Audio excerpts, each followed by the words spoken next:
Hello students and viewers. I am Pramod sir and today I am going to tell you the important tricks which can change your life. एक ऐसा अजूबा trick लेकर मैं आया हूं जो कि आपके जीवन में चार चांद ला देगी। तो चलिए बिना देर करते हुए हम विषय वस्तु पे आते हैं। आप सब परेशान होते हैं जब कोई इंटरव्यू देने जाते हैं तो वहां आपसे पहला जो प्रश्न किया जाता है, tell me something about yourself. आपको अपना परिचय देना होता है और वहां आप सही से अपना प्रभावशाली ढंग से परिचय नहीं दे पाते हैं, जिसकी वजह से आप सिलेक्शन लेते लेते छट जाते हैं। तो चलिए आपकी इंटरव्यू में वो कौन कौन सी बातें होना जरूरी है और किसको पहले बोलना है और किसको बाद में बोलना है, यही तो आपकी सफलता का मूल मंत्र है। तो चैंपियन इंग्लिश एकेडमी आपके इन तमाम परेशानियों को दूर करते हुए ये स्पोकन का सीरीज लेकर आई है, जिसका स्पोकन का पहला लेक्चर है। इसमें how to give introduction to anyone, अर्थात किसी को अपना परिचय हम कैसे दें और परिचय देते वक्त किन किन बातों का ध्यान रखें। तो पहला चीज है उसमें आपको अपना नाम बताना है। नाम कैसे बताना है? तो अगर आप किसी इंटरव्यू में जाते हैं तो अपना नाम आप दिस इज, उसके बाद अपना जो नाम हो वो बताए, या इससे भी बेस्ट जो फॉर्म है प्रचलन में है उसे आप कह सकते हैं आई एम, और अपना नाम बताना है। नाम बताने की तो ऐसे और भी सारे ट्रिक्स टेक्निक है, लेकिन ये दो काफी प्रचलन में है। उसके आगे आपको बताना होता है फादर्स नेम। तो आप कह सकते हैं my father's name is mister. अगर आपके पापा डॉक्टर हो तो डॉक्टर, इंजीनियर हो तो इंजीनियर। अगर इस प्रकार से किसी प्रकार के डिग्निफाइड पोस्ट पे हो तो उस पोस्ट का नाम जरूर मेंशन करें। नेक्स्ट पॉइंट आता है फादर्स प्रोफेशन। अब ये फादर का नेम बताना क्यों कंपलसरी है? क्योंकि आप अभी उतने पॉपुलर नहीं हैं। अगर आप पॉपुलर है, जो कि लोग आपको अपने नाम से ही जानते हैं, तो वहां फादर्स नेम मेंशन करना कोई जरूरी नहीं होता है। तो उसके आगे हम आते हैं, फादर का नेम बता दिए, उसके आगे फादर्स का प्रोफेशन बताना जरूरी होता है। क्योंकि बहुत सारे लोग आपके पापा को नाम से कम और उनके पेशा से ज्यादा जानते हैं, इसलिए आपके पापा का पेशा भी बताना जरूरी है। तो इस लाइन को हम लिखेंगे he is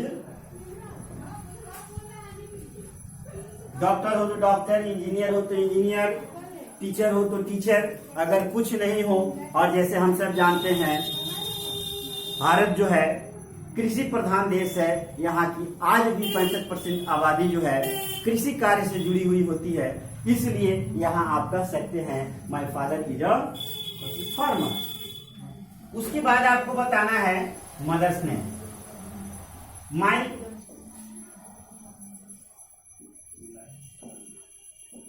mother's name is, जो नाम हो उसमें मिसेज लगा दीजिएगा, नाम बता दीजिएगा। उसके बाद उनका भी प्रोफेशन बताना जरूरी होता है। अगर किसी जॉब में हो तो वो प्रोफेशन बतलाइएगा, उनका पोस्ट बतलाइएगा। अगर नहीं हो तो आप कह सकते हैं सी इज ए हाउस मेकर, क्योंकि भारत की अधिकांश महिलाएं हाउस मेकर ही होती है, कुशल गृहिणी ही होती है। अगर किसी पोस्ट पे हो तो सी इज डॉक्टर, इंजीनियर, लॉयर, जो हो उस पोस्ट का नाम मेंशन कीजिएगा। उसके बाद आपको बताना होता है अपना उम्र। तो आप कह सकते हैं आई एम, जितने वर्ष के हो वो साल लिख दीजिएगा, years old.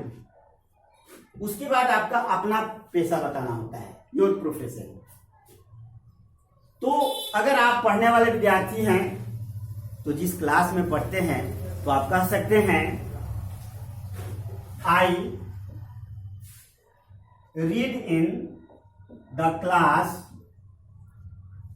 I read in the class, class का नाम।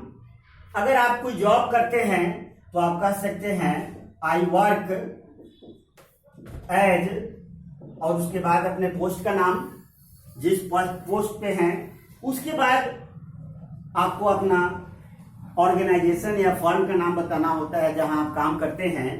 तो उसमें आप बताएंगे, अगर आप पढ़ते हैं तो आप कह सकते हैं एट, उसके बाद में कॉलेज का नाम, या जो आप जॉब करते हैं उस ऑर्गेनाइजेशन या उस कंपनी का नाम जो आपको जॉब दी है उसका मेंशन करना होता है, और उसका अगर कोई लैंडमार्क हो तो लैंडमार्क भी बता सकते हैं। उसके आगे आपको बताना होता है हॉबीज। हॉबीज में जनरली 2 हॉबीज बतलाइएगा, और ऐसा हॉबीज जो क्रॉस क्वेश्चंस ना हो। तो वैसे हॉबीज का है, आप पहला बता सकते हैं